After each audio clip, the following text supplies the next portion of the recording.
I would say this. Planning a church is like going to war.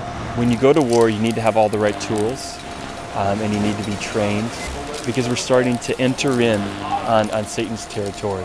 And his purpose principally is to stop what God is doing, wherever it is, all over the world. Several years ago, I visited Brazil for the first time, and I really felt like on the plane on the way back, the Lord was just saying, I'm calling you to come and get engaged in Brazilian culture. And before I know it, I find myself visiting Brazil several times a year, 2 or 3 times a year. And I got set up with my wife. And before we knew it, we were married. And so this only grew my heart for Brazil. In 2009, we took a sabbatical for 6 weeks, really praying about God's direction. And we wrote down in the sand WWH, which stood for wherever, whatever, however, God, whatever you want us to do with our lives. And he said to us clearly during that sabbatical, I want you to move to Rio, and I want you to begin a ministry called Restore Brazil, and ultimately in the future to plant a church. So what we're doing is we're planting a church in Rio de Janeiro.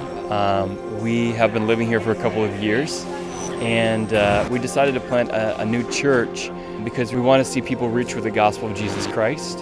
And there's not necessarily a lot of healthy churches. As a matter of fact, we're just getting started, and it's a really exciting time for us. Rio is a city that's really moving to be on the global stage. In 2014, we're going to have the World Cup. In 2016, we're going to have the Summer Olympics. And so the world is coming to this city. And so we need people from all over the world serving here to reach people from all over the world that are here. And so there's just countless amounts of people that need to hear the gospel. And so we just want to be one of many churches that is making a difference in the city for Christ. God has been awesome in just providing what we've needed. His provision is something that enables me to wake up every day and see the sun and have a smile on my face. It doesn't mean it's not difficult, of course. I mean, there are times where we don't feel like we have all the resources to accomplish what God has called us to do. But He's been faithful. It's been just a little bit of a slow dying to self in various areas of my life, and that's been one of the best things in the world because it enables me to see better Jesus in all the circumstances. In terms of the church, God has brought a great group of people together, a group of people who are excited about the gospel, that want to see the city changed. We don't have a large group of people right now, but it's a good starting place, and we feel like we have some couples that just really want to see the mission of God accomplished through the church. And everyone is Brazilian, with the exception of one American in our group. And so we really want the church to have a Brazilian face, Brazilian songs, Brazilian culture, because we feel like in order to contextualize to the culture well, we need to be a Brazilian church. What I'd like to see with Igreja do Redentor, which is technically Church of the Redeemer in English, is I would like to see a church that lives out the gospel. I'd like to see a church that people are passionate for the things of God, where they're pursuing God, where they're living in community.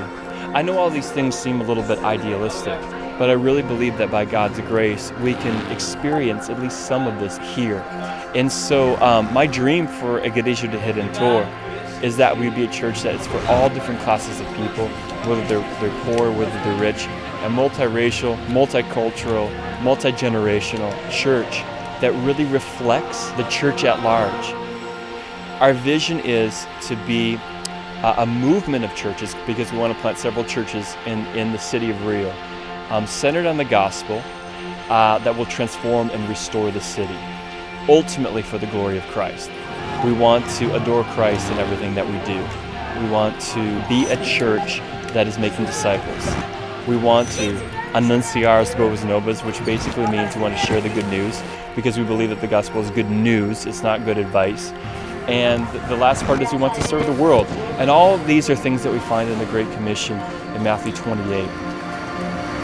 The Holy Spirit makes a huge difference because He's our comforter. The Holy Spirit is the one that actually does the work. The Holy Spirit is the one that brings people, that gives them a heart for the gospel. And so, yes, we have techniques, we have programs, we have ways to try to grow our church, but ultimately, it's the Holy Spirit's work. It's the Spirit of Christ that grows His church. And so we want to cooperate with what God's doing, and we don't want to hinder what the Lord is doing here. So we just want to testify of God's grace. We want to testify that God has been faithful.